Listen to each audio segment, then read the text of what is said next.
লালমনিরহাটের আদিতমারি উপজেলার ভেলাবাড়ি ইউনিয়নের ঝাড়িরঝাড় এলাকায় রত্নাই নদীর উপর ৮০ ফুট কাঠের সেতু নির্মাণ করেছে জেলা যুবদল। দশকের পর দশক ধরে সেতুর অভাবে চরম দুর্ভোগে থাকা অন্তত ১০,০০০ মানুষের জন্য এটি এখন স্বস্তির নতুন ভরসা। লালমনিরহাটের আদিতমারি উপজেলার ভেলাবাড়ি ইউনিয়নের ঝাড়িরঝাড় ও মহিষতুলি এলাকা, মাঝখানে রত্নাই নদী, যা ছিল দুই পারের মানুষের প্রতিদিনের চলাচলে বড় বাধা হয়ে। কৃষক, শ্রমজীবী, নারী, শিশু সহ প্রায় ১০,০০০ মানুষ প্রতিদিন নির্ভর করতেন সেই ভাঙা নৌকা আর অস্থায়ী বাঁশের সাঁকোর উপর।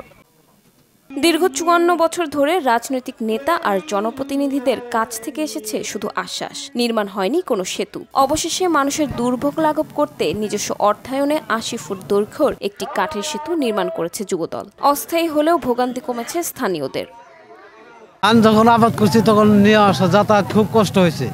এখন ধান মনে করেন যে ব্রিজ হইলেও ব্রিজের খুব সুবিধা, পোলাপানের লেখাপড়া যাওয়া আসা, ঝাড়িরঝাড় মহিষতুলি স্কুলে যাওয়া আসা খুব সহজ হয়েছে। যত এমপি মন্ত্রী চলে গেছে তারা কোনোদিন এই জায়গার কোনো খোঁজ খবর নেয় নাই। এখন একটা কাঠের ব্রিজ দিয়ে পার হচ্ছি, এরপরে যদি একটা সিমেন্টের ব্রিজ হয় তাহলে আমাদের খুব সুবিধা হবে। জনকল্যাণমুখী কাজ ও মানুষের পাশে দাঁড়াতেই তাদের এই উদ্যোগ।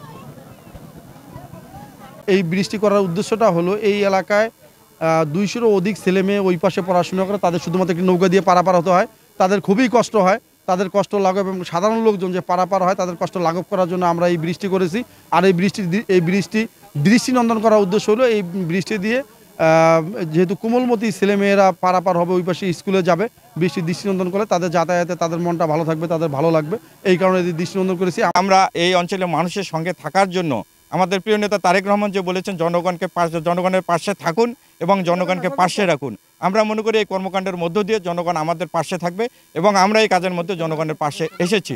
জনকল্যাণমুখী কাজের অংশ হিসেবে সোমবার বিকেলে যুবদলের নির্মিত কাঠের সেতুর এই উদ্বোধন করেন বিএনপির সাংগঠনিক সম্পাদক আসাদুল হাবিব দুলু। বিএনপি ক্ষমতায় গেলে এই স্থানে স্থায়ী সেতু নির্মাণের আশ্বাস দেন তিনি। এই কাজগুলোর মধ্য দিয়ে বিএনপি যেহেতু একটি জনবান্ধব রাজনৈতিক দল, জনগণের দুঃখ দুর্দশার কাছে আমরা থাকতে চাই।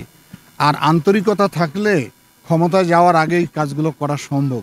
কিন্তু এখানে একটা ব্রিজের দীর্ঘদিনের দাবি রয়েছে, এটা হয়তো আমরা একটা টেম্পোরারি ব্যবস্থা আজকে করে দিয়ে গেলাম, কিন্তু আমরা আশা করি সামনে যদি আমাদের এই অঞ্চলের মানুষ আমাদেরকে ম্যান্ডেট দেয় তাহলে অবশ্যই এখানে একটি পাকা স্থায়ী ব্রিজ অবশ্যই আমরা করে দেব।